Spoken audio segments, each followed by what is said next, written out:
So Tom, Back to knowledge. tell us then who your family is, how you ended up here on the Airmount Road. Yeah, that's right. Well, my name is Tom Tyler, and my father's name was Tom Tyler also, and my mother was Stacia Moore. Stacia Moore, my mother came from Rathpatrick in Slieverue. Her father, which is my grandfather, looked after the crossing gates, CIE crossing gates. He worked on the railway. And that's where my mother came from. And my father was from Kilmurry. And Kilmurry is where I was, more or less. I wasn't born there, but I moved there shortly after being born to Kilmurry. And then we moved to Airmount, about 1960. And these were new houses? These were new houses, yeah, brand new. We lived in our grandparents' house in Kilmurry. We also lived in a small little house down in Slieverue, just past, we'll say, Welch's Garage now. There was a small house there. That was my great-grandmother's house. She was Mrs. Hogan. She was the old chapel woman in Slieverue for years. What's the old chapel woman? Well, she was a chapel woman, you know. She was, when I say she was the old chapel woman, she was old at the time, you know. But and she might be the chapel. She's a chapel woman, yeah, like Mrs. Roach and Mrs. Hogan. But she was my great grandmother, and she lived in that little house down below Welch's old garage, or Desmond's garage in Slieverue. It was a small little house there. Well, I remember living there until we were about maybe 3, 4. I can remember small little incidents that happened, you know, there at the time, like taking photographs and, you know, being with my aunt that came from England and, you know, things like that. Well, and tell then, us a couple of those stories. well, like I was very young now, it's just only flashes. Yeah. I can't remember what was said or anything like that, you know, but I can remember being there. Like I was very, very young, and I don't think there was any electric light there or anything like that. And I remember one time there was thunder and lightning. I remember sitting down the back door, and it was so dark and everything in the night. There was a big black coat on the door, and I was imagining in my own head that some kind of a booty man or something was in this coat, you know, and I could see the shadows, the candles flickering off the coat, you know. But I was no more than 3, you know, then. You know, I haven't really many memories of that house, but I can also remember my brother getting the new trousers and they put him up on a chair to fit on these trousers on him, down in that little house, you know. But, you know, it's just only small little things like that. Like long pants or short pants? I think it's just a small, short pants as far as I remember, you know. Mm-hmm. But he was Kevin was a year older than me, so, you know. It's gas to how you only leave a place as a child. Yeah. The memories are kept in your head. Yeah. It's gas how it happens. Very, you know, maybe 2 or 3 memories. I can also remember getting a photograph taken out in the front, you know. Like that was a new road at the time all along there. They called it the New Line down by Slieverue. You know, down through the village of Slieverue, down into Ballinamona and Milepost. So that was the back of the houses, was it? No, that was the front of the houses, okay. yeah. But they used to call that road for some reason the New Line. Okay. You know, I don't know why that was. And I know you said it was your granddad was the lineman on the gateman, yeah. Was he employed by CIE? He was, yeah. My grandfather was Tom Moore, and he came from Wexford. He came from, I think it's Powell Pasty in Wexford, or around the Brie area, around that. And he fought in the First World War. He was a First World War veteran. He fought in France during what battles he was in now, but he did tell me he fought in France and he was wounded in action. He showed me a scar on his knee that he got when he was fighting in France. But when he came back from the war, he got a job in CIE because I think he looked after the veterans for some reason, I don't know. But he was moved to Rathpatrick gates. So he used to work and maintain the railway and that around that area.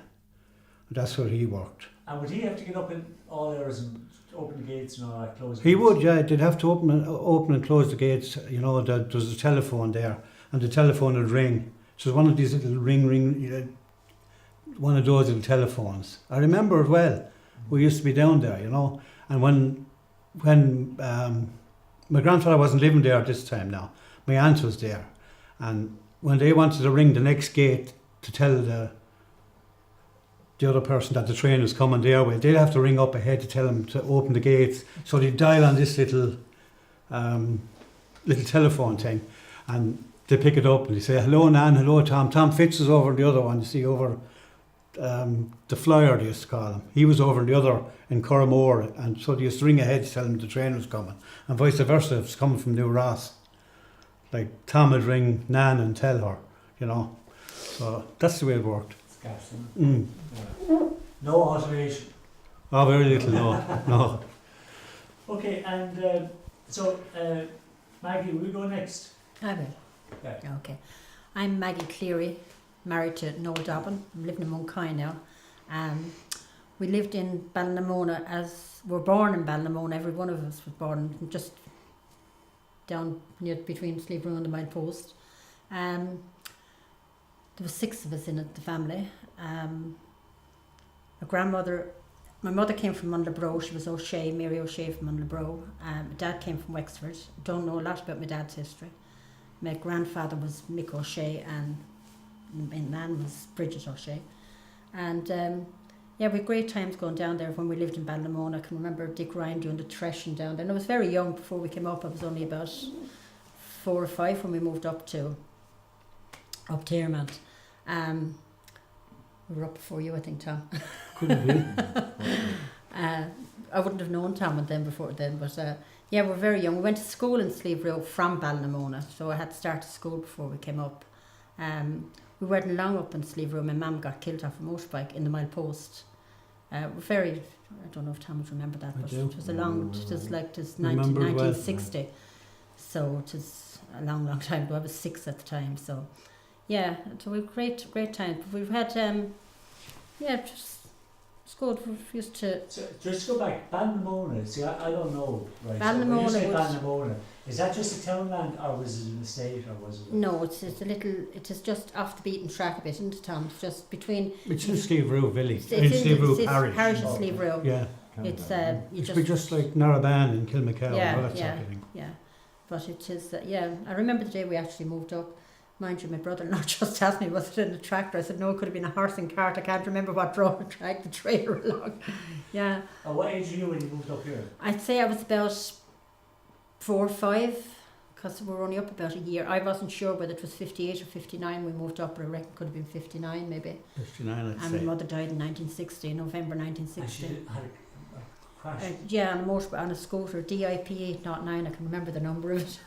She was coming back from confession on a Saturday night down the Mile Post Hill, and don't know really what happened. We were told was something ran out in front of her, but I had been told later on that she kind of got a bit dizzy on the motorbike. It was a scooter the week before, and she got off of it. But she lived, I think, for about a week. We never saw her after that. I can remember my dad coming into the room that night saying, "I won't be long," because he used to go playing darts on a Saturday night and he'd be done up to the 9s, wouldn't he, Tom? Yeah, he'd be into the Rob Rye. Yeah. And or I can remember he had a handkerchief in his hand coming into the room and he said, "I won't be long," and that was it. And I remember it was around the time of the religious exam in the school, and she'd all her clothes laid out in the small bedroom. It was a sitting room at the time. She turned it into a sitting room, and she'd all her clothes ready, laid out. And I can remember I didn't know she was after dying then, and I remember my first cousin, we'd gone down to the shop for sweets, and I said, "God, I wish my mother was home. They'll be all gone out of the house, there'll be no harm if they're all gone. She's dead, she's not coming home." Horrible way to find out, wasn't it? But you'd laugh, you're only a child, you don't realise, when you're that young. Oh, you're the youngest? No, I had 2 brothers that were younger. Okay. Yeah, one brother is cerebral palsy, and I had another. Joe is 60 now, so Joe's 2 or 3 years younger than me, so yeah, and Jimmy was 59, so he was only a baby at the time. He was only 2. It's tough though, wasn't it, for the family? It was, yeah, it was. But you look, I suppose you just got on with it. You didn't have any neighbours were great, to say. We all got on well, didn't we? Yes. And yeah, but it was there were tough times. But look, you just got on with it, and as you got older, I suppose if as you got older, what you never really had or remembered, you don't really miss. You know what I mean? You don't. So I suppose we weren't old enough to realise how bad it was at the time. So How did your dad manage that? Did he? I don't know. I honestly. Like he continued his job. What job did he have? He worked in Clover Meats. Okay. Yeah, he worked in Clover Meats for, I suppose he was there for 34 years when it closed down. And he would bring his bed to work with him. He would go in at 6 in the morning, he mightn't come home until 9 in the night. Always. He was a really hard worker now, but he done his best, I suppose. And then who Didn't looked he? after you then? Most of us look after ourselves. We had good neighbours now, we really had. We had good neighbours. If we were sick, Peg Welsh, Peg was great. Peg is dead now, Lord of mercy. Peg was great now. She was really, really good. If we were sick or anything, she'd look after us. And I'll always remember being sick one time and she used to come up every evening and make me have raw egg in milk. I can, it was just horrible. It's good for you. So we used to have that. But Peg was really, really good to us, yeah. My dad done his best, but he was never, he always made sure we had what we needed, didn't he? And we never went hungry, or he would always say, I'm going to get something. He would always threaten to buy a washing machine. And all of a sudden the washing machine would appear at the back door, or he'd threaten, I'm going to get a car. He never learned to drive. I was coming in from work, I worked in Lines, Paddy Grant had it at the time, I should say. And I worked down there, and I came in from work one night and going in the pathway into the house and bang into the back of the motorcycle. He actually crashed it the following Sunday going up the back road. It was so funny. Yeah, we got myself and Joe Scarpert out of it in case we get the blame. Yeah, so yeah, he was good. He was, he done his best. He was good. And you said you were going to Slieverue school before you came up here. Yeah. So who was teaching the school that time? Mrs. Morrissey taught babies, seniors and first class, didn't she? Miss Den done second and third. And your man, Tom Hurley, done fourth, fifth and sixth. We don't talk about Tom Hurley. So why was he very tough? No, that's off leaving it out. we don't Don't go there. No, don't go there. No. Yeah, so No, because I heard that Miss Den was very tough. I suppose she was, as teachers went, but they were just tough in that school, wasn't it, Tom? It was, yeah. Yeah, it was tough. Which is different with me. I was there until third class, and then my father took me out of it, and I went into St. Declan's. Did you? I never knew that now. I never went into Hurley. No. Mr. Hurley. Mr. Hurley. You're guaranteed a beating every day, and then, Yeah. Oh, he was a tough headmaster, wasn't he? Because everybody says how lovely the tech was after being in the primary school. Yeah. And I think it was like, there was the tech was like a breath of fresh air after the primary school. Yeah, I suppose I was in the new school for a year. Oh, the new school in Slieverue. Yeah, I was in the new school for just a year, but it was hard. You had 2 classrooms and there was one fireplace between the two smaller classrooms. And of course the teachers would go and put their rear ends up to the fire to heat, but we were freezing. And then in the bigger classroom where the 3 classes, there was a massive classroom, wasn't it, Tom? Yeah. Big classroom. It looked at the time Well, at the time, I as suppose. well. But maybe it wasn't that big after all then, Tom, was it? No, you see how big it is down there now. Yeah, I know, It just seemed, I suppose, when you're a child. Yeah. But it was very, very cold. But in the summer, or in the winter, we used to always have cocoa. Do you remember the cocoa? I do. I made it a few times and gave it. My father used to make brown bread. He used to make brown bread at home. I remember having it in school with the cocoa. Yeah, so good times in some ways. But yeah, I don't. And Nicky, tell us about your family, where they came from. Well, my father came from Drumdowney, Slieverue, and my mother came from Kilmurray, Joyce's Key. Father was the same name as my own, Nicky, and my mother was Alice Larracy. She was one of the Larracys at Joyce's Key. And I don't remember any of my grandfather or grandmothers, to be honest with you, but my mother's mother would have been married to one of the Desperts, would have been a Despert like Kilmurray Castle, Like they moved into that. I think they came down from County Laois to look after the castle, work there, But like Maggie's father, my own father worked in Clover for all his life, And I say only for Clover Meats around at the time. It was the greatest source of employment we could have in the area, Most, I suppose half the people in Newman worked in Clover, didn't they, would say? She did quite a few of them, A few of them, worked in Clover.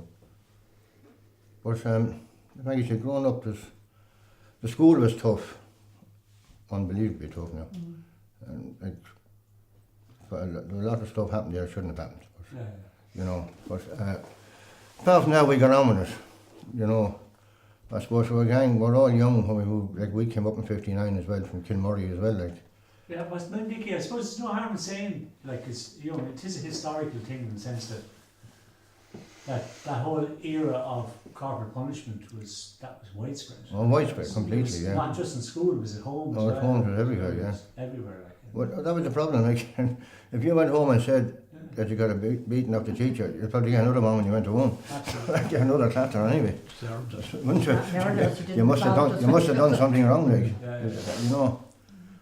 But you know, growing up here, like we're all such strangers to each other. Like, you know, 5 years of age, now, and so when you all came to Airmount, there was a whole load of children here at the same time. yeah, more or less. Yeah. So it must have been good crack then from my view out in the street, was it? Yeah, it was brilliant. We had a good time. Like we had. Yeah.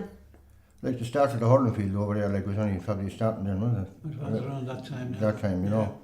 And when that got going, like we used to sort of live in day and night. You know, no matter what we were doing, playing hurling or playing football, I suppose.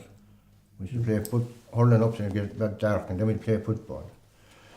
Then we'd play on the street above, you know, as well. Down the knock. Down the knock, Up we the had woods. down behind us here, up the woods. Like, I mean, we always had something different to do every day. I can tell you that. And I suppose looking back to the summer at that time when on the holidays were better summers, you know, weather was brilliant, like. And as a young fella, and I'm talking about, say, the primary school level, how far would you wander? Like, would you go down as far as Ballinlawn? We'd go down probably on a Sunday. We could probably walk from here down to Great Highland, down across the Barrow Bridge, and probably walk back again that evening. Or would you go as far as Tory Hill? And we'd go as far as Tory Hill, and that'd be only a short walk to us, I'd say.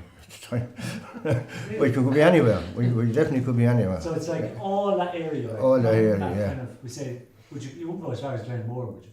No, we wouldn't really, no, but, you know, but we'd walk, we'd have dogs, like, and be off on a Sunday or whatever, you know.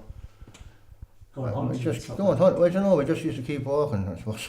We used to spend an awful lot of time down the fields down, the here. fields, yeah. Yeah.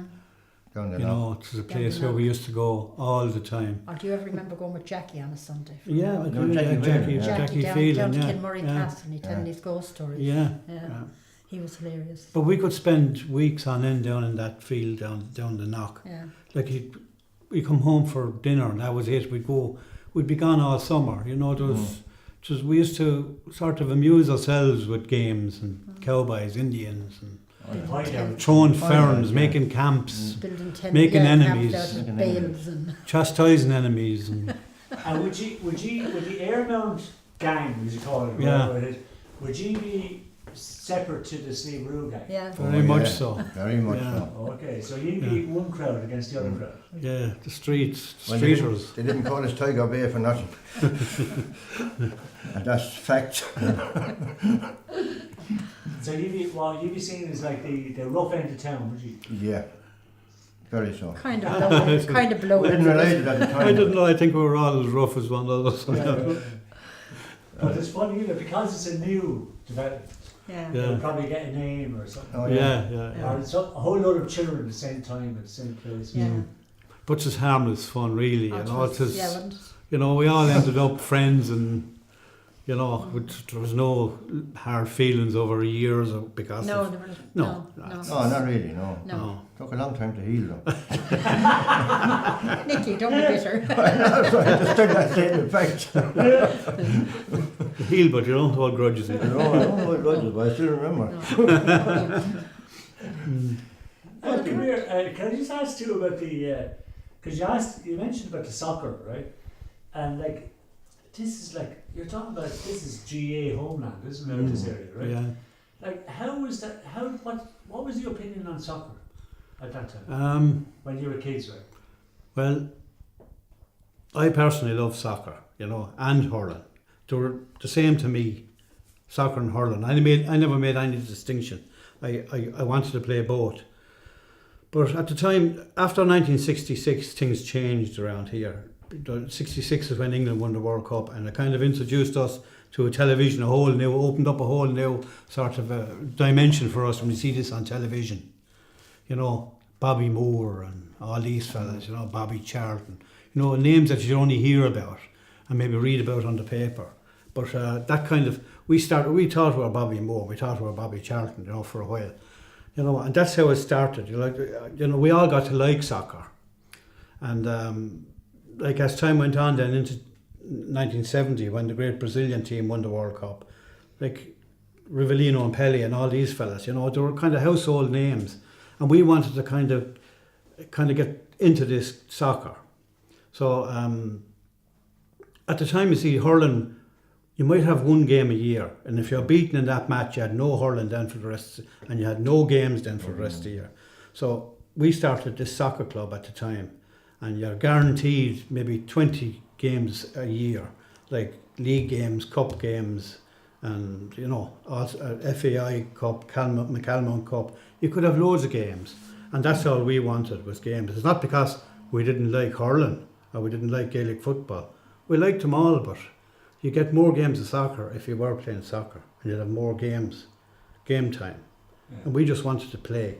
I understand, but Yeah. did you get much hassle at the start? You say, because I'm just thinking, like, when you said 1966, that Yeah. was also like the anniversary of 1916, and there was a whole nationalism thing going on in Ireland. That's it, yeah.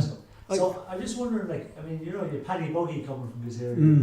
You had all these people who are like GA, Yeah, big GA men. yeah, that's right. Did Yeah. you get much hassle with it? No, not really. Like Paddy Buggy never put in or out on us, you know. No. Like, but we used to play over here in the hurling field. You know, we used to go in there and play. Play And soccer. and we used to have a lookout for anyone that's coming. We had a lookout just to watch. And if anybody came along that was belonged to the club or committee or whatever, we used to put the ball in the air. We used to catch it, kick Gaelic football. You know, so we were able to kind of camouflage our actions that way, like, you know. But like that's how it really started. And then we decided to go our own way. So just out here we had a field, the very first field. And one Sunday we had no goalposts and there was no straight trees around here to cut. So we went down to Giles's Quay, which is another down near the river in Slieverue. And we knew there was straight trees in Halpin's Wood, Billy Halpin's father's wood. So we went down one Sunday and we asked Billy Halpin's father for a few trees just to make goalposts. So we cut down 6 trees and brought them back up on the back of Tom Grant's tractor. Okay. Now all the branches were still on the trees. We got out of there quick just in case he changed his mind. But we were all in the back of the tractor. You know, I don't know, maybe Joe Murphy was there, I don't know, was Nicky there, I was there, Kevin was there, yeah. and a few more lads, you know, Joe Murphy, Fran Hayden maybe. But Tom Grant drove the tractor, his father's tractor, up, and we put the goal posts up here in that field, just out here, Rockets Field. We didn't ask for permission from anyone. We just went out and this is a soccer field, you know, and that's where we started off, you know. And no, we never got any hassle as such from anyone, you know. But I remember asking a man in the GA one day, who shall remain nameless, for loaning the lawnmower to cut the field, and he started laughing at me. You know, they had a push lawnmower to cut. You know, he started, "You're not serious," he said to me. He said, "I thought you had more sense than that to be asking me that," he said. You know, when I told him I wanted to cut the soccer field up at the back in Rockets Field, he just laughed. You know, we had nothing, shit, you know. Nothing at all. No. But that was it, yeah. So from small acorns, Yeah. Yeah, you did develop, didn't you? we did, yeah. We never played a league game out here. You know, it wouldn't have been up to the standard. But then we moved down, the first league game was played, we joined the junior league. And the first league game was played down Drumdowney, down in Denny Grant's field, down in Drumdowney. And that's where we actually started off, you know, 17, 18-year-olds, playing the Waterford Junior League, 3rd Division. That was it, you know. We won a few trophies and we had some great, as Maggie's husband Noel, he was one of the first players on the team. It stood me up many a night. Yeah. Soccer. Soccer would. Yeah. Yeah. Good times. But yeah, it was exciting times, you know, because we loved it.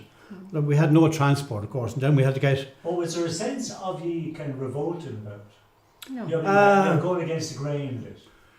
Well, I'd say I don't know, but I'd say those people wasn't happy. I remember my grandfather saying to me, if your father finds out you're playing soccer, you're going to be in trouble. You know, I was saying, yeah, you know, my father never said a word anyway, you know. But, you know, it was the thing at the time, like soccer. You know, you don't play soccer. You know, you play hurling or you play football or you don't play anything. But we weren't going to go down that road. You know, we're sort of a rebel bunch, if you like. You know, we didn't care. You know, like one hurling game a year was no good to us. You know, we just wanted to play. You know. And did you go in to support Waterford soccer team? Oh yeah, I went in there for years. Yeah, 'cause that was their heyday around that time. Yeah, it We was. all went in, Yeah. and myself, the whole lot of us, we started with. Yeah. And they're coming back again. They are. Yeah. Indeed. 1,200 at the matches lately. Really? Yeah. Yeah, they're winning, you see. I was out there about a month ago and I couldn't believe it. Anyway, so just about running around this area, this neck of the woods, right? What other crack would you get up to?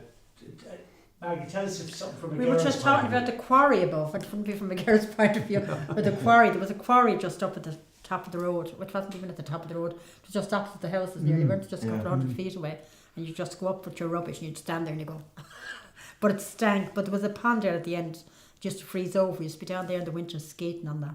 It's a great old time down there. But you know, it's just messing about. Yeah. I remember one time myself and Tom, you wouldn't remember Tom, he'd be too young.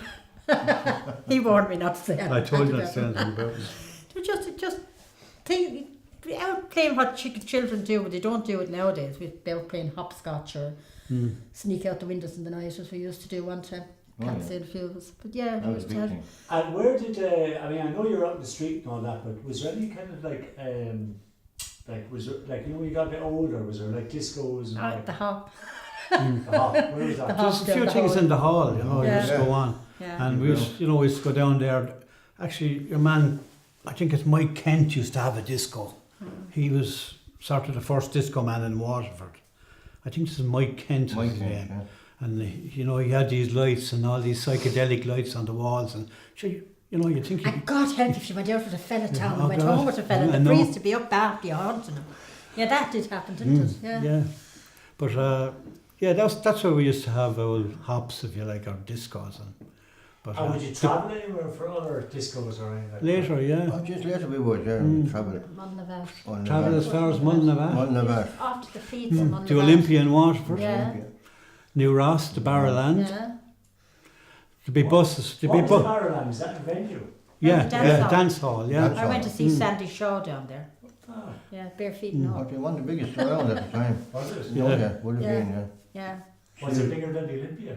Oh, it was. I'd say it was, yeah. It On was. there, yeah. This was Yeah. big anyway, definitely is Big big. balcony on it, Big. do you remember that? Mm. Weren't they? Yeah. Like We used to all the top bands play there. Like.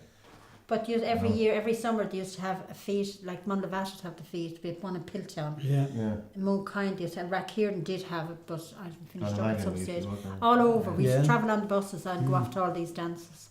We used to go to Mundavat anyway, used to, except during Lent. Yes, if you're on them, yeah. And was Lent? Was that? No, some weren't allowed going. Was that strict? No, not There really. was no dances during Lent. No dances. You know. Well, in latter years they were, but some Yeah. people would still stick to the old rule, no dancing in Lent, and they wouldn't go. But Which is kind of funny now when you think. yeah, I don't know. yeah. And even that's gone now. But, Yeah. Yeah, even That was that's around for gone, yeah. years, isn't it? Yeah, but they were great, and I mean, you come up the road, wouldn't you get off the bus and it'd be pitch dark, yeah. like there were no street lamps or be tearing yeah. up. There's no other way of going though, Yeah. have you? Like only the No. bus. And actually, to go back to that, you know, when you first moved into these houses, did these houses have running water or No, electricity? no running water, but we had No. electricity. Had didn't we? electricity. Had electricity, yeah. Okay. No running water. The water came around 1967, 68, Yeah. around that time. Around that same, wasn't We it? used to go. There was a pump halfway down the road, and then that went. We used to go to the creamery for That's water. right, yeah. creamery. Yeah. Over the I creamery remember for going to water. the creamery when there was snow on the ground, there was a wheelbarrow and a bin, kind of a bin. We used to thing go in the floor. bucket. We used to go 2 buckets of water over to the creamery with 2 buckets and bring it back on the bike. And the bike, And you yeah. might have a half 100 weight of coal as well thrown in. Turn in the thrown middle of the bike. in the fork down near the pedals, like you Yeah. know, to be.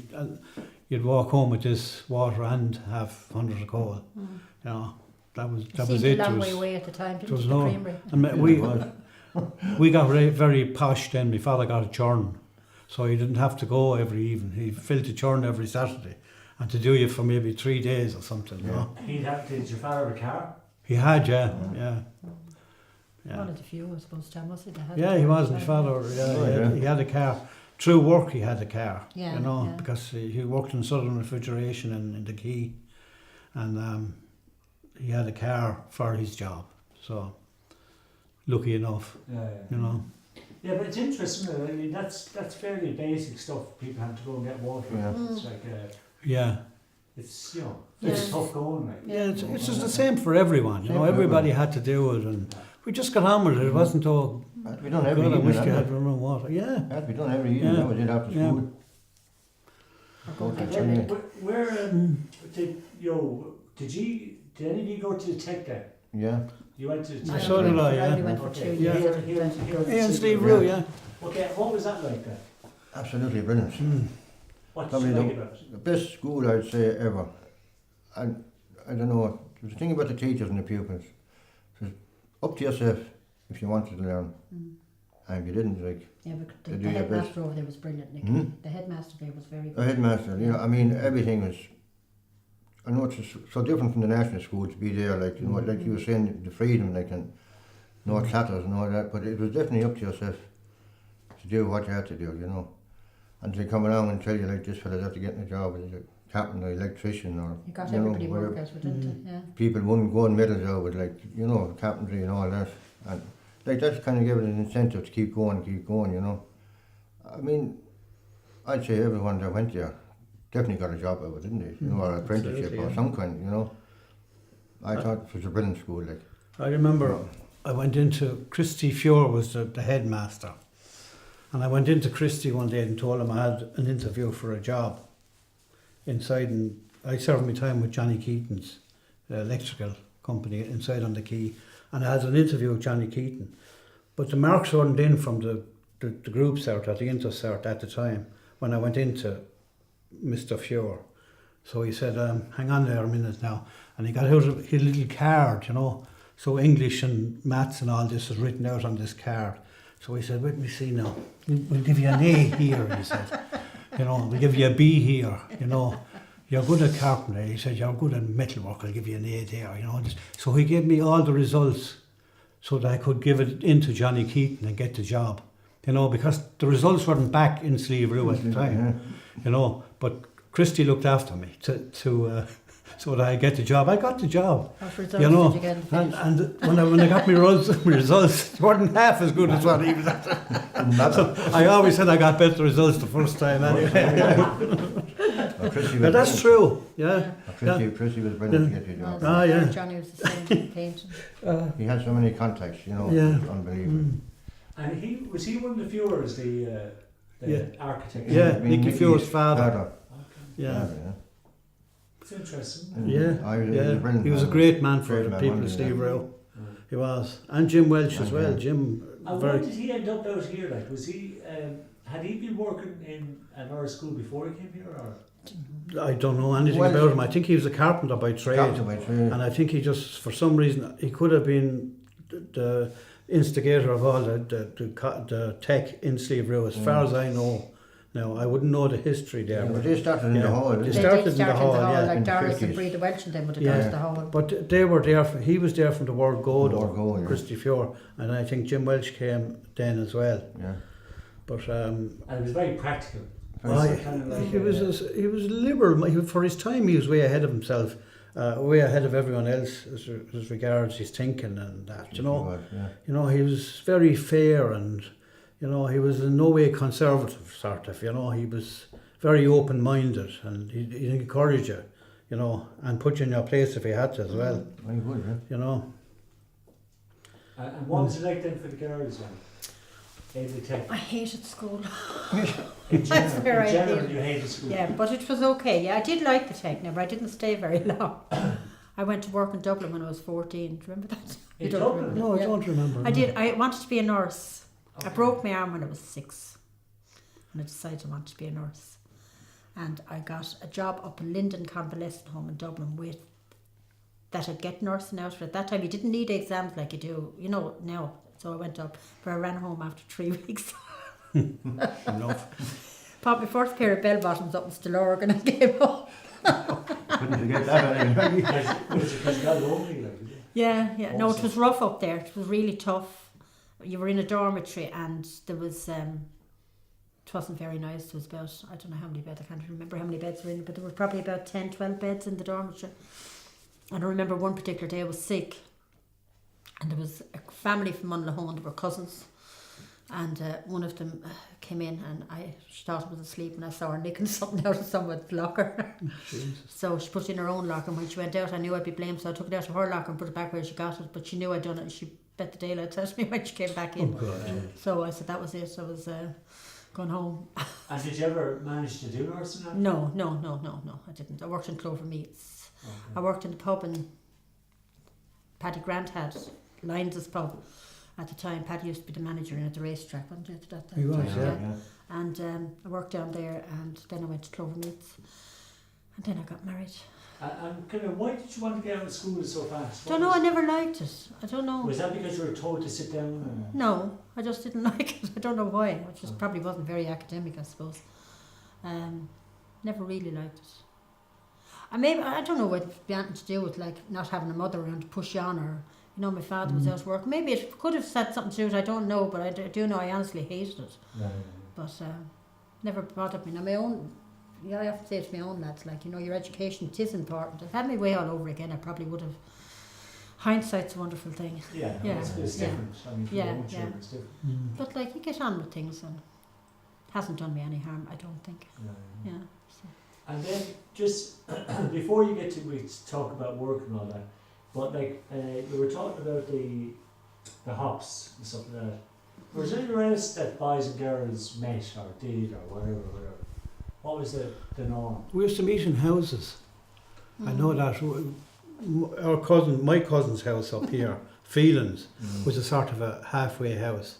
Everybody converged on that house. That was Pierce. We had no television at the time, and we used to all go down and watch The Fugitive down in my Auntie Mary. She was my aunt. Yeah.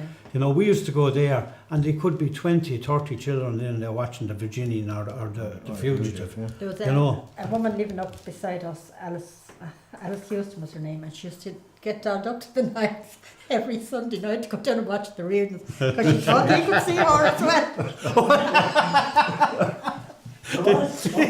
She thought she had no television herself, but she thought they never had one, had they? She used to put on her makeup, have her red lipstick, Seriously, yeah, and she'd go down because she thought the people on the telly could see her. So she'd be visible to you. No, you'd look and think about these things. Yeah. And another man used to come in, Peter Forsyth. Remember Peter Forsyth? yeah. Peter Forsyth and Johnny Forsyth used to live up the road Up in the a mountain small, road. small little man that I house. always thought Peter was used to come into Auntie Mary's again. I call it Auntie Mary's, Phelan's up here. But he used to stand in front of the television about that close to the television, you know, and he'd be there staring into it like that. He could be some cowboy film, wagon train or something on, you know. And we'd have to tell him to sit down. He you know, he must have had bad eyesight or something, you know. But he couldn't get over this. He was a real old character now, you know. He was, at that time, he might have been 75, you know. He's dead with donkey's years, but you know, this television thing would have been new at the time. Magic. Magic. Magic, you know. But we'd always go down because Pierce, one of the Phelans, I call him Wayland, he calls him Phelans. One of the boys, he got polio. A few around Slieverue got polio back, didn't they, back at the time? But Pierce had polio, but they had his bedroom. We used to go upstairs. That's right. And he was big into music, and he would spend hours and hours there, wouldn't he? Crowd of us. Yeah. Just playing records over and over and over again. Yeah. Used to play records. We're all a crowd of it. Rory Gallagher, Taste, you know, all of that. I remember they got a new record one time.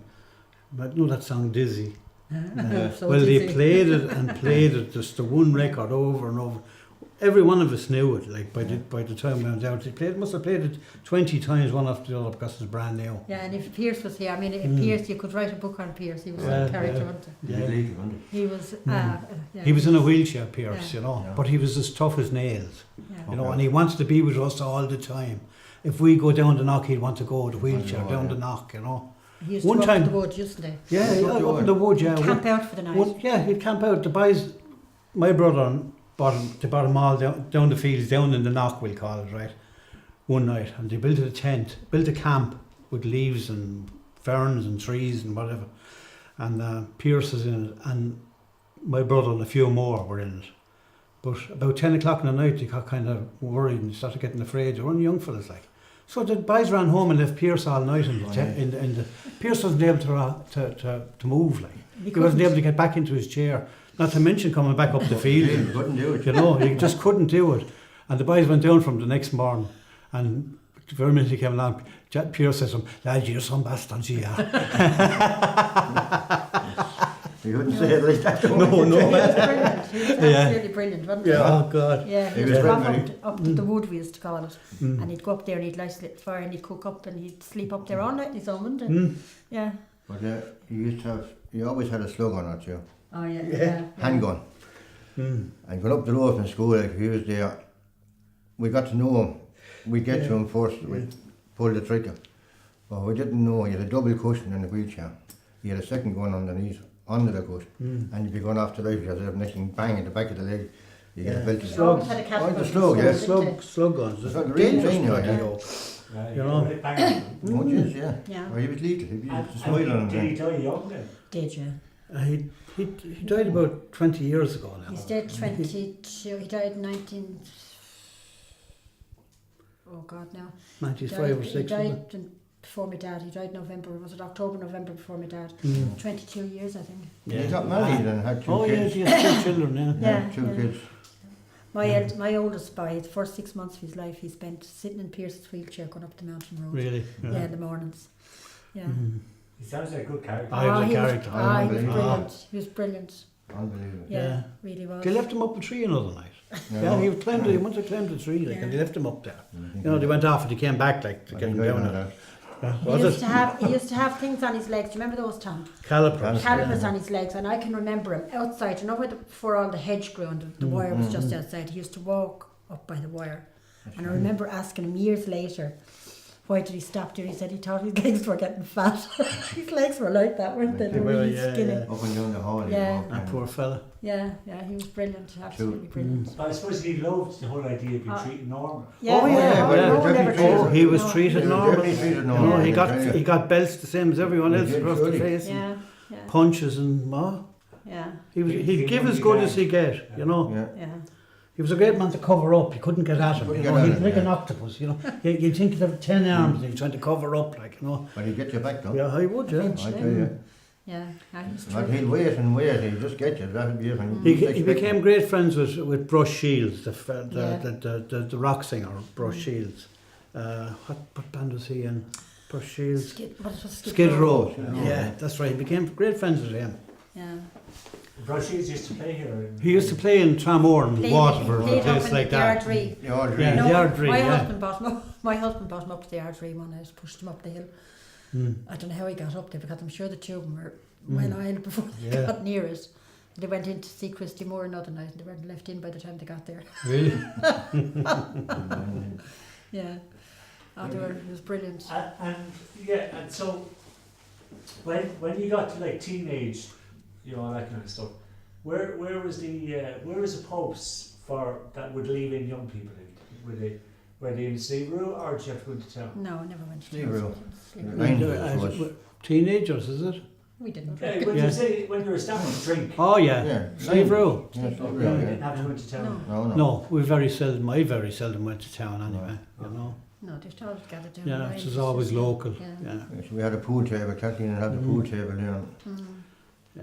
That was a new game to us as well. Like, so we'd all be in there playing that. It's just had music and everything. That's there at right, the time, yeah. isn't it? You know, we You didn't have to go anywhere. No. No. There was nothing anywhere else that we hadn't, you know.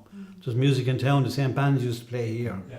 Like Simon was on the great bands at the time. Like they played in Lines every Sunday night for years, you know.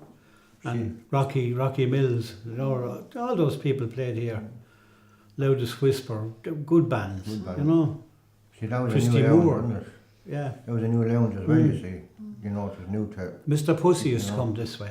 Do you remember Mr. Pussy, lad? Alan Lambert. Yes, Yeah. we do.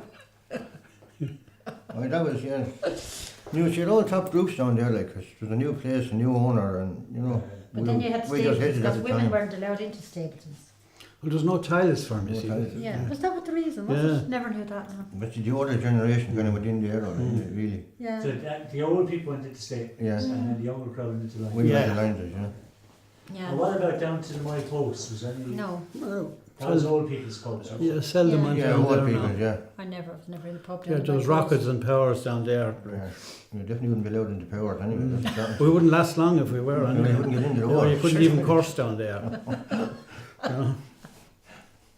I come here, then you mentioned Fuhrer, Mr. Fuhrer was very good at getting jobs for lads. Mm. So, but what kind of jobs did fellas get into? The trades, No, mostly. yeah. my brother got a job with Sinners, served his time with Sinners. Yeah.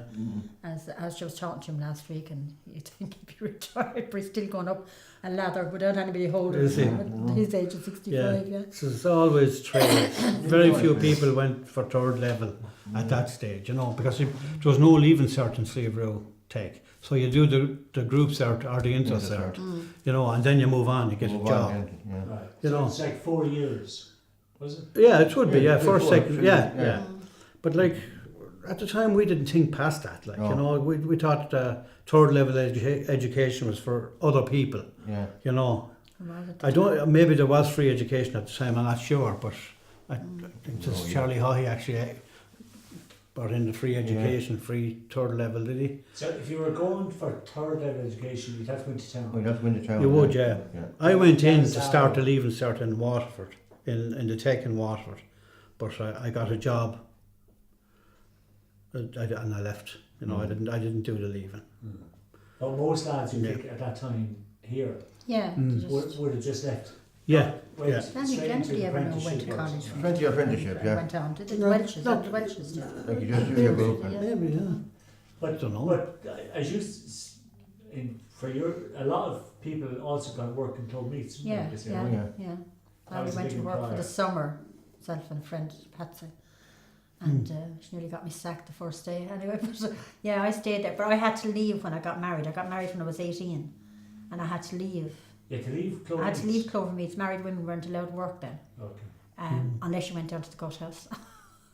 Which there were married women working down there. In the And gut house? In the Really? gut house, yeah. Why was Yeah, that the did you know? exception? Why? I don't know. It was a horrible place anyway. Passing to me going in the morning, the smell out of it. But they didn't take back married women at the time. And how it happened that they did take them back, but you could only go back for 6 months, was there was a group, remember Jed and the Southern Express? Well, Jed's wife got a job in Clover Meads and they didn't ask her was she married and she didn't tell them she was married. And they found out then she was married and they couldn't sack her. So they rang me and another girl that had got married and said you can come back for 6 months. I was married 6 weeks I think at the time. You were allowed back then for 6 months, but you had to go after 6 months. Really, huh? That's a good story. Yeah. Did you not know that, Tom? No. I think you thought you knew me now. And that was the end then, you were finished after 6 months? Yeah, after 6 months then, finished. Okay. And you were told to go after 6 months, mind you.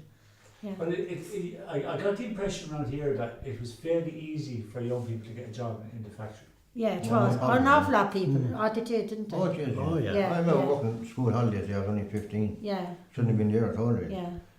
No, Walked- and if walked you away had, there, especially if you had yeah. somebody who belonged to you working there. Yeah. There's a big turnover of women, you know, because Yeah. they used to leave, get married, all women got married then. Okay. You know, so they were gone maybe after 12 months they could be gone. More Yeah. women in, so, you know, there's But you couldn't go back. I mean, I think that was a general rule back then, Tom, that married women weren't allowed. No, Right? I mean, right. I talk to people now that I work with and they tell me, well, I had to give up nursing. They'd say, you know, I know one woman, she had to give up nursing when she got married, even though she'd earned more than her husband at the time. But she had to give it up. She wasn't allowed to work. So it was back, you know, it's just the way things were. There you go. Yeah. And Oh, I don't know. and where did you, Nicky, where did you say you got worked? Where did you go? Well, I worked in Clover, like school holidays and all that, then done the apprenticeship, serving time as a plasterer. Okay. But through Christy Fuhrer again, Joe Jordan now, and you know, we're all the same, plasterers, carpenters, electricians, mechanics, you know. And I think the way Christy, he worked it in a way that some people, like, he found jobs to suit people, to suit students. didn't he? Really, you know. He'd say, right, this chap is be suited now in a store or something like that. And you know what? That's the way he worked it. He was very knowledgeable. He was way ahead of his time, I think, you know. He looked after everyone. So he's like a good judge of character. Very good judge of character, yeah. And it didn't matter your background. And it was definitely up to yourself. If you wanted to get on, it was up to yourself to work, like, you know. Because there was a big school, a big mixture of people there, wasn't there? Did you say that about just fellas? He got the fellas, but what about the girls? Did the girls get jobs? That's right. He did, yeah, secretariat. He got secretariat jobs. Secretary, he looked after them all across the board, yeah. Because it's one of the only schools that used to do secretariat courses.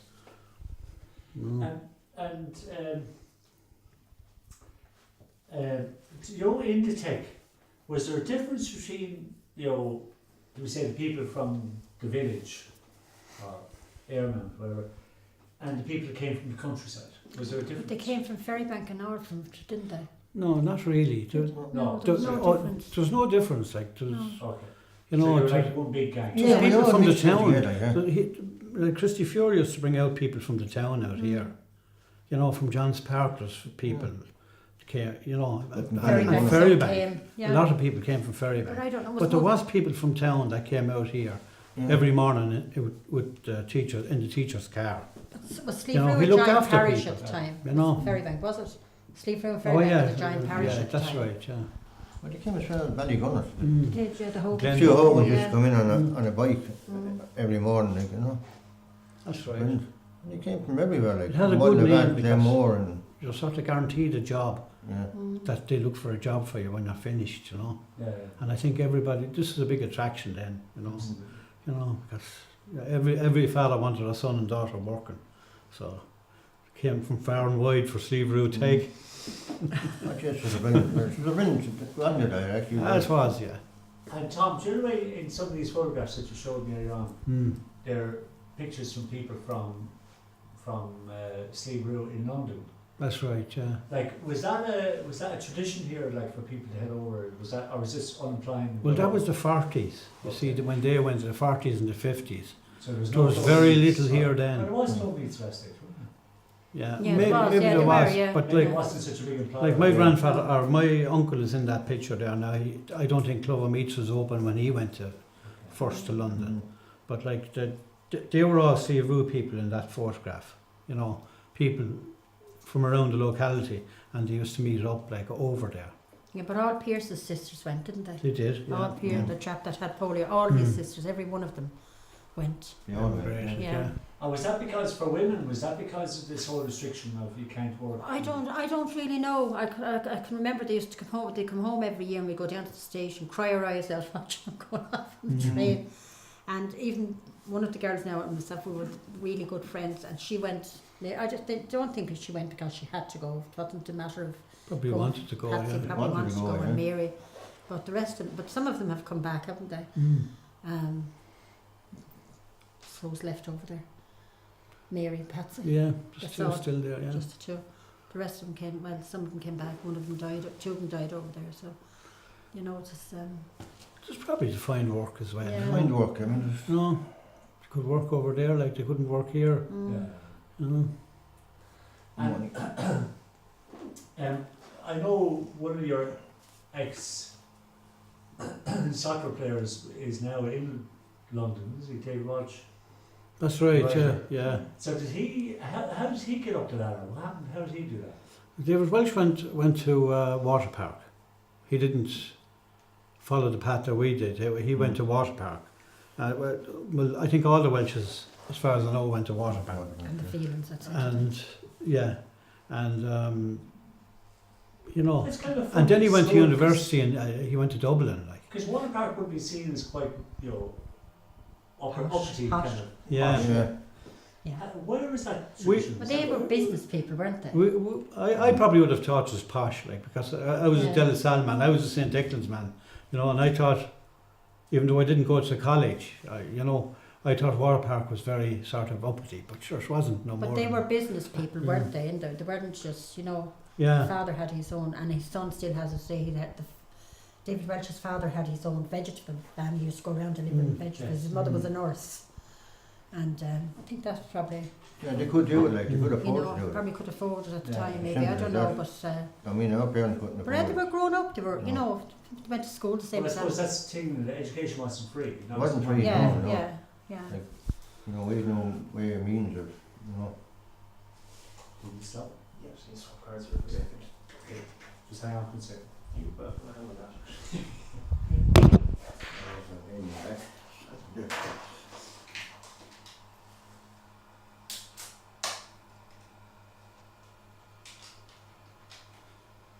Turn the tape over.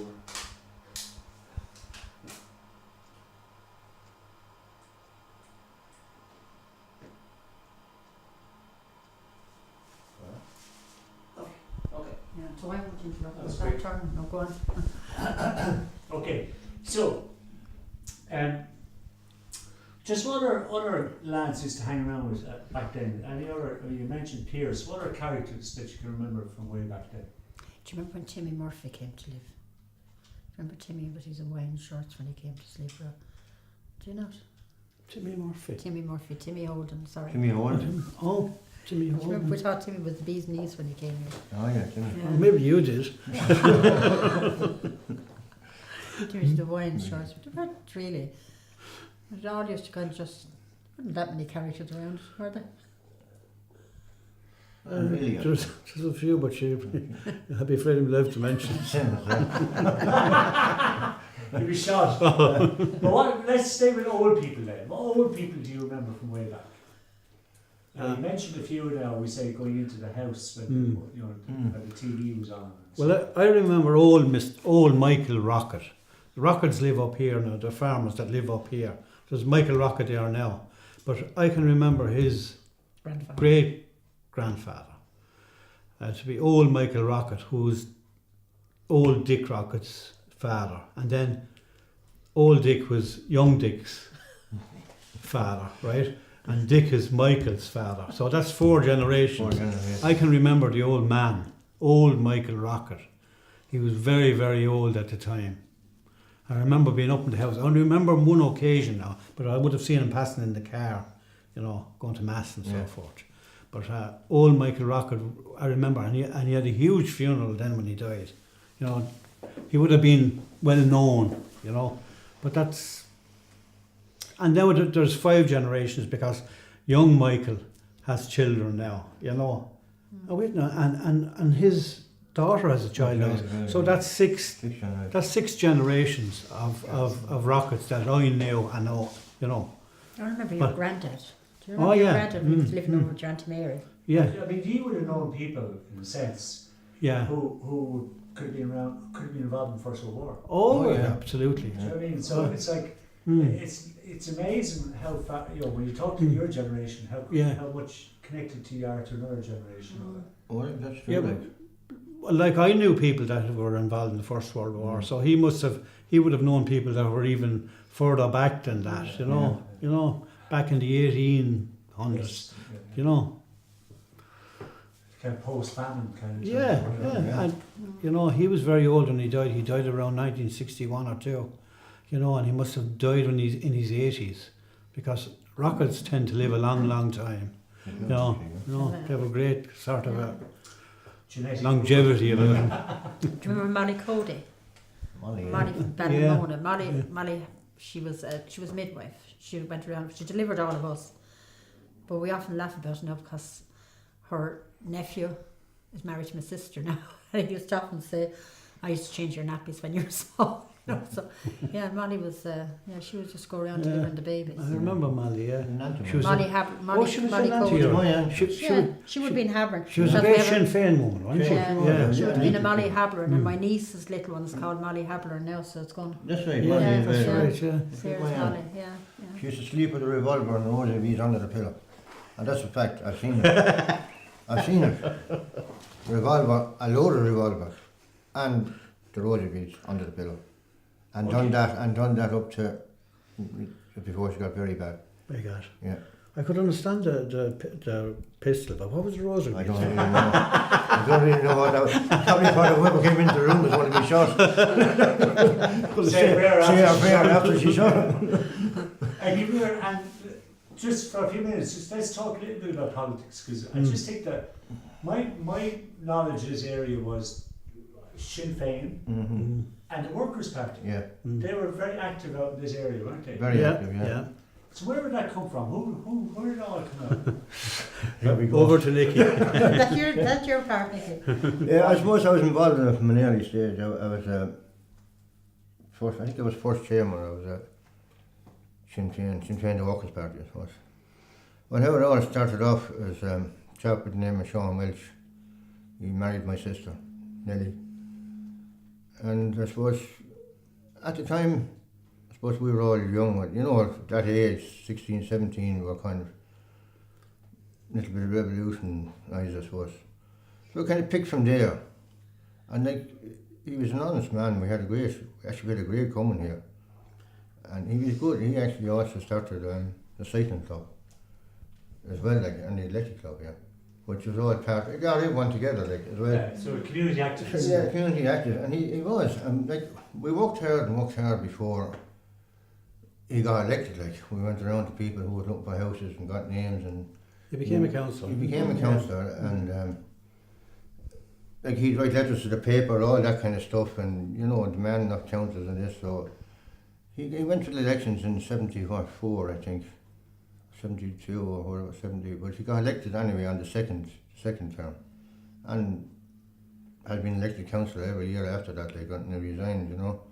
But he got more work done for this parish, the houses built and that. But that time the Workers' Party, like, we were big in South Kilkenny. Like, we travelled, we had Cummins and Kilkenny and several different places. Like, you know, we used to be on the road day and night doing the politics, and we were getting a great vote, and people recognised that we weren't joking. We weren't another fly by night, you know. Yeah, but in a way, it's a bit like we were talking very on about how the soccer was a bit like a kind of a bold move in a GA stronghold, and I'd say that Sinn Féin and the Workers' Party was probably also a bit of a bold move in probably what Fianna Gael, Fianna Fáil, whatever. Yeah, very strong. Very strong. Fianna Fáil here. Fianna Fáil, yeah. At the time, when the local councillor here, Tom the Builder, Welch, like, he was a good man. Like, Fianna Fáil councillor, he was a good man. I remember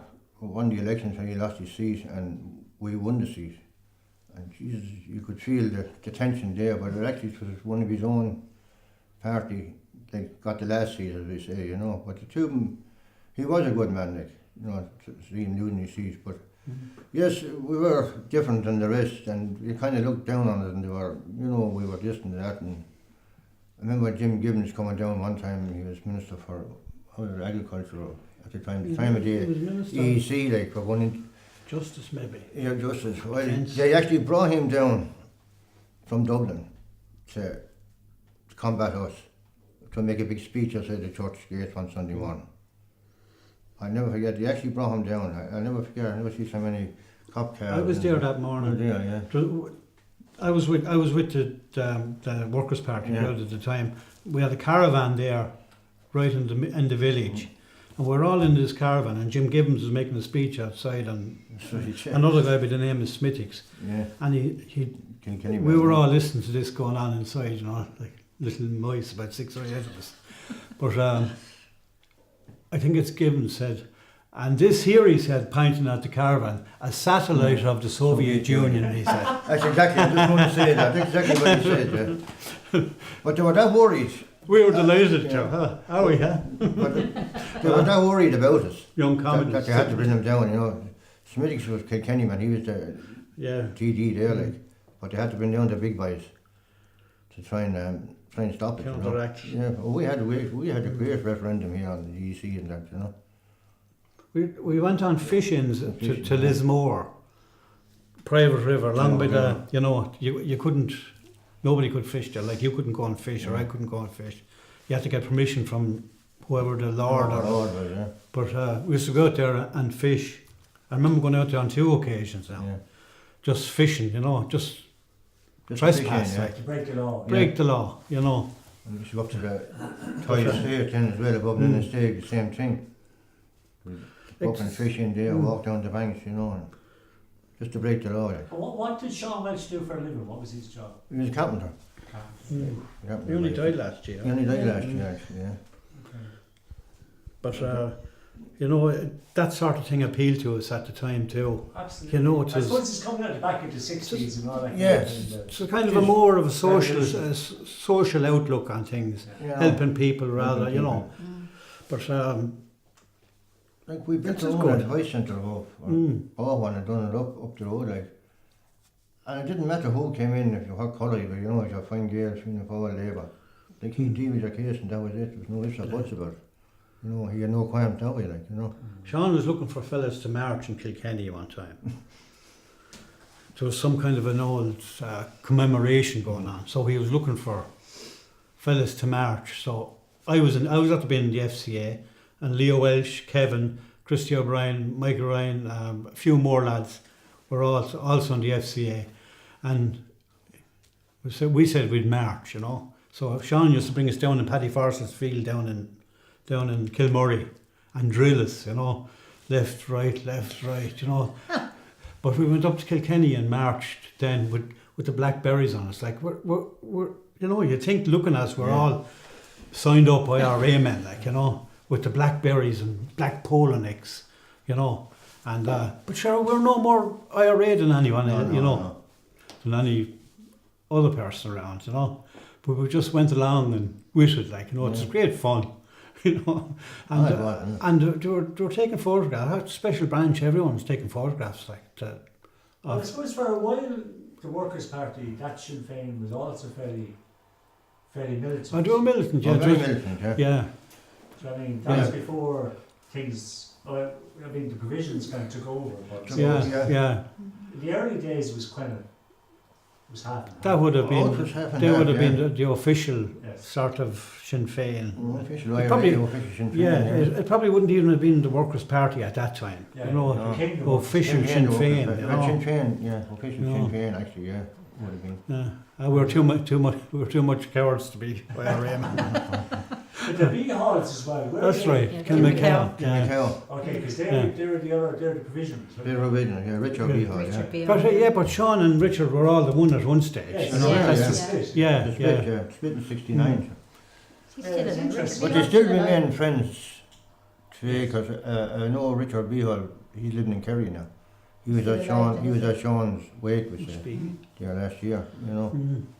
He came up from Kerry when he heard about it. He's Oh, they would have speeches been. at the graveside. Did he do a speech at the graveside? Richard Beehall, at Sean's grave. No, he didn't know it. Sean went up to what's gone. Were they involved, Premier Nicky, in Amazing. cutting down the trees at the time? They were involved in cutting down the Yeah. trees in Princess Margaret. Princess Margaret came to Abbey Leaks for some reason. They done jail for that. Yeah.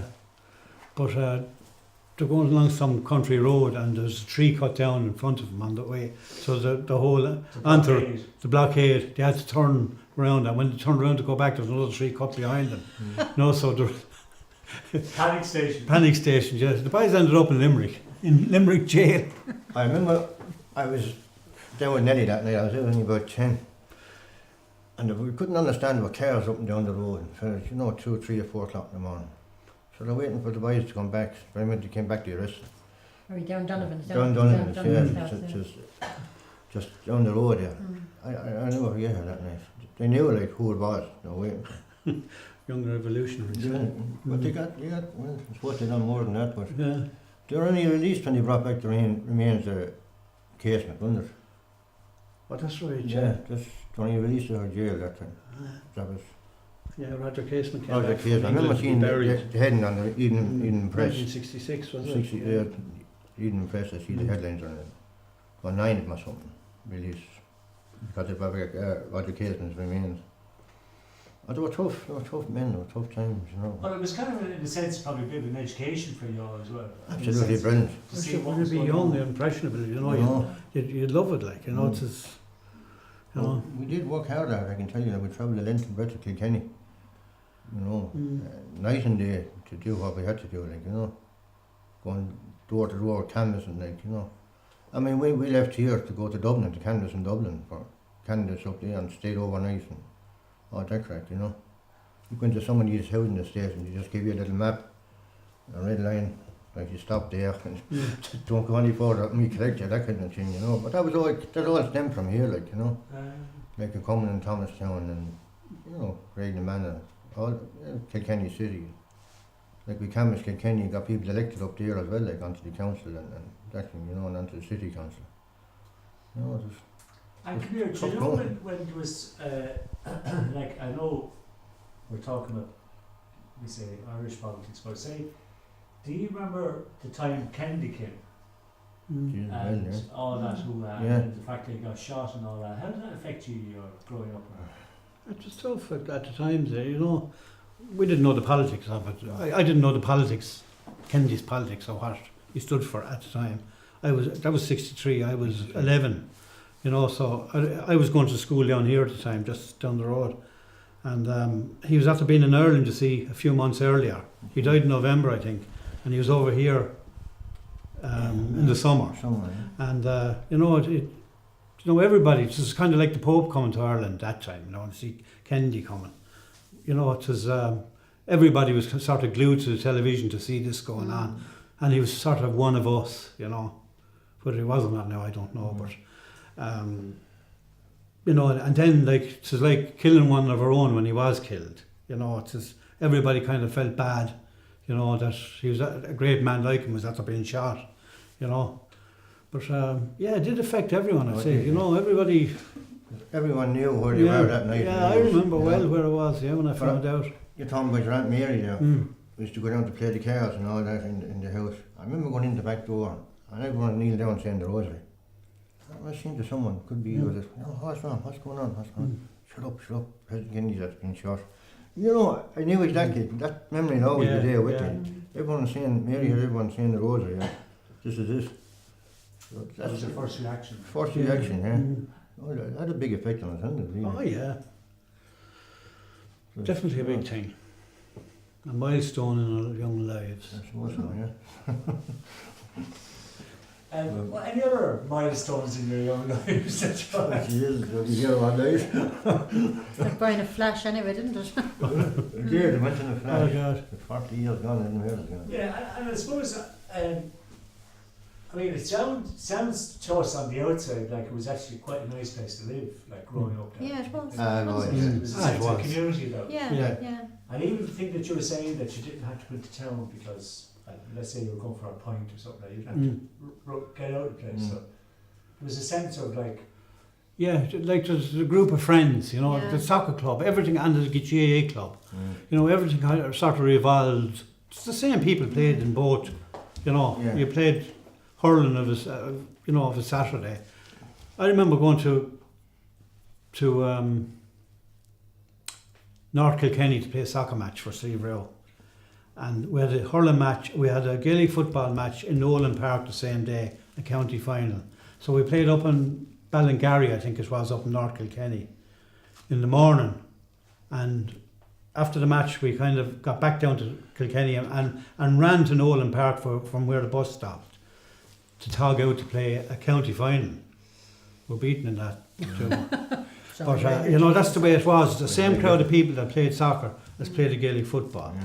You know, and like we're just a unit of people that kind of hung around together, you know, and then you drink together, you know, socialise. Same as the politics, same people, same, you know. But speaking of Gaelic football, I wouldn't say there was much growth for Gaelic football, was it? It was very popular at that time. Right, Very in Slieverue. But County Kenny wouldn't be. No. Slieverue were beaten in about, I think it's 4 or 5 county finals, and we eventually won one in 1980. But the crowds that used to come to the matches, Tom, over the field. So long time to move on, yeah, we eventually won it. Yeah. 1980. Not a big boast in Kilkenny, I suppose. No, but like it was great for us. It's the first county final the parish had won in 30 years. They won hurling before that in 1954 or something like that. But that was the first sort of... 33 was the last time they won the football, wasn't it? Was it? Yeah, 33 or 4 or something like that. But like it was great after so many years of trying, like and beaten in so many finals, and eventually got there, you know, with the same crowd of lads. It's great to win something with your homies. Yeah. That was brilliant. Yeah. Oh, well. Okay, well, will you do that? Right. Yes. Okay. Thanks very much, I lads. thought Thanks I was very going to much. have to stop in the middle and say I have to go. And come here, and it was really nice too, just from us, like, it was really nice when you three people kind of grew up with each other Yeah. at the same time. Yeah.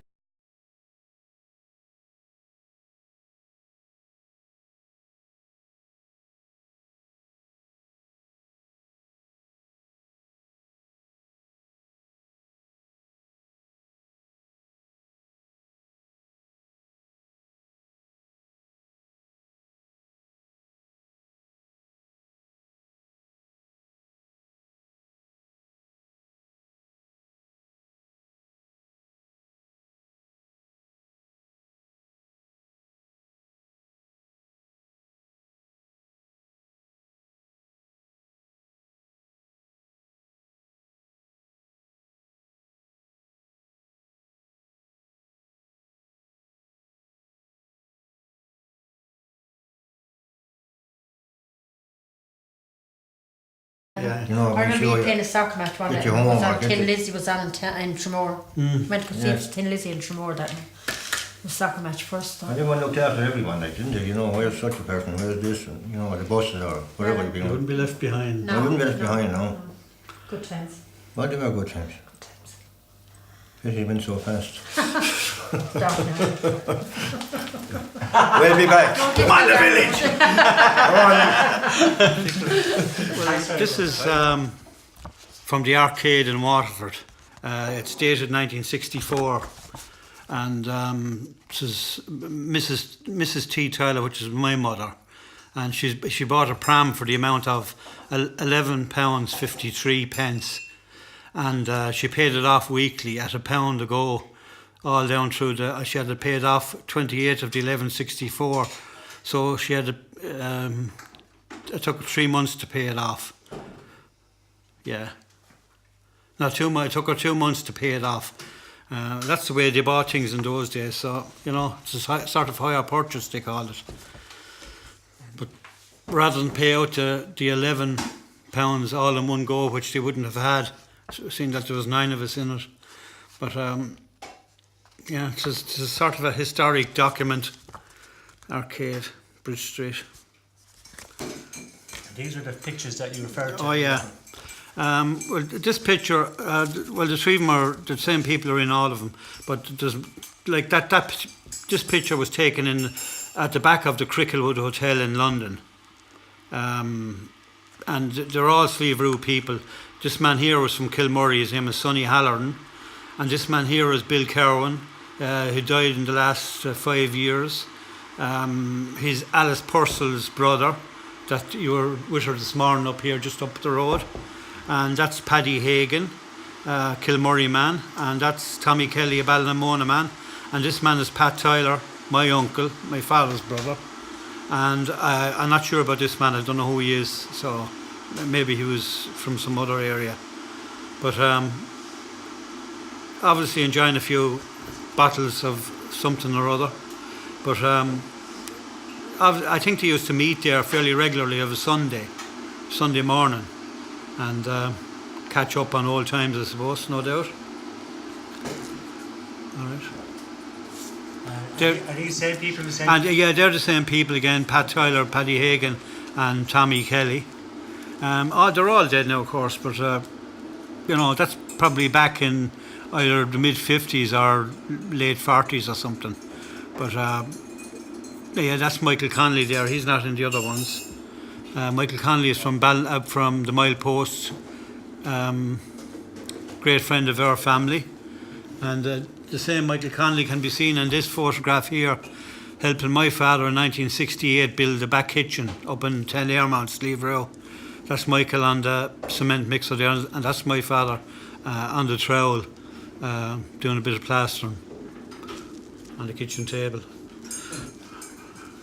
Oh, and you get any of these other ones that you think might be worth looking at? Yeah, well, this one here now is, that's me, and that's Nicky Haberlin, who we just spoken to, Paddy Kennedy, Sean Tyler, Brendan Tyler, Eddie Haberlin, Nicky's brother, and Donny Kennedy.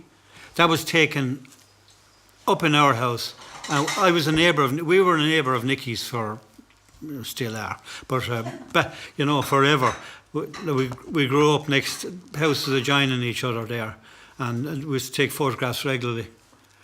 You can see the Easter lily on my shirt, so that would have been Easter time, and probably would have bought that off Sean Welch or someone at the time.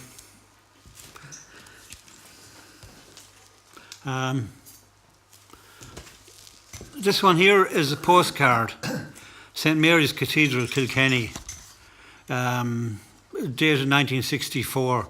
It's a letter that was sent from, it's a postcard sent from Kilkenny by my father to my mother, and asking him, you know, it's only 30 miles up the road, but he must have been up there for a week or two working, so he sent a postcard home. It wouldn't happen now, but you know, we held on to that. So, It's kind of cute. yeah. And this is a souvenir program. Oh, that's a souvenir. That was a 21-year souvenir brochure we bought out, and about 1990, I suppose, around that time. It was the history up to that, and these people here are the very first committee. And my father, and Jerry Forrest, Johnny Murphy, Pat O'Shea, and that's Mitchell Kennedy. He was he represented the Waterford Junior League at the very first meeting, and that was the very first manager, Joe Evans from Ballinamona, a great Slieverue man, loved his sport, loved soccer, hurling, football. Once Slieverue were playing or Kilkenny were playing, he was happy, and he used to go to he used to bring us to Kilcone then of a Sunday to see Waterford playing, often 5 and 6, maybe 7 in the back of his car. And Joe was a great man. He was a great man for the youth. And he absolutely loved sport. He was a great runner himself. He used to love long distance running. He used to train out here at the back of our house for years, himself and Eddie Hartley and Jimmy O'Brien. And, you know, a great man. Gone, unfortunately. But yeah, that's a book we bought out, how it started out. And there's photographs of different Slieverue.